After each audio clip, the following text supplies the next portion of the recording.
Hypnosis to Change Your Life with Dr. Steve G. Jones.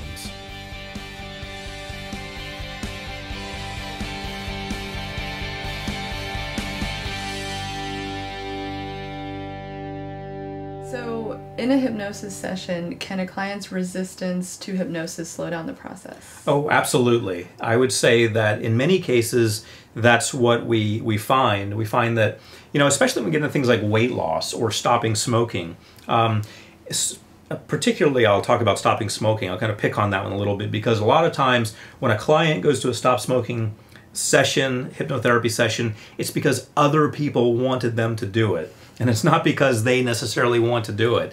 Their spouse sent them there, or their mom sent them there. And a lot of times they pay for it, and they pay for it for them. And I should say, this is a great place to say this, I never take a client for smoking who someone else has paid for 100%. I make sure that that person is at least 50% invested, because you need to have them on board with you. If they think it's someone else's money, now if it's a spouse, it's essentially their money, but if they think it's a friend's money or their parents' money, a lot of times they're going to think, well, we'll see if this works. If not, I haven't lost anything. So they're not really invested. They're literally not financially invested in their change. And you may think, well, why does that matter? If hypnosis is so powerful, and we're just talking about hypnosis working or not working, why does how invested they are matter? It matters because you need to have them on board, because a lot of the change that happens in hypnosis happens outside of hypnosis. You're programmed to do certain things, but in each moment you have a choice. You have, if it's weight loss, you have food in front of you. It's 11 o'clock at night, you have food in front of you. You have a choice. You just had something happen, you just had a breakup, and you used to smoke, and you're thinking of going back to smoking, and you're thinking of buying that pack of cigarettes. Now you've bought it and you have it in front of you. Are you going to smoke or not? It's a choice in that moment.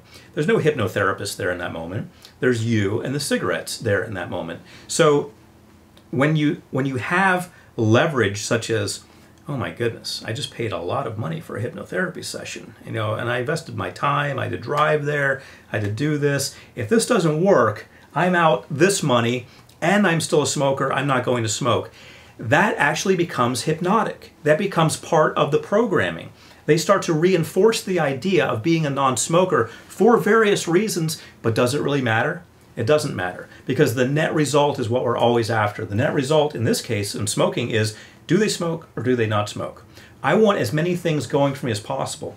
Yes, I'm going to do all of the hypnosis procedures that I know have to do with that. Aversion, I'm going to have them think of liver or something they find disgusting. Most people find liver disgusting, but something they find disgusting instead of the cigarette. When they think of the cigarette, I'm going to have them think of that.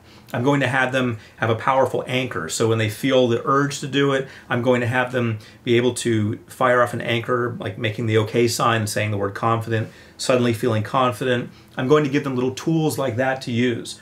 But ultimately it comes down to just having enough of whatever it is to get them to stop smoking. So that's where the power of that comes in. Hypnosis to Change Your Life with Dr. Steve G. Jones.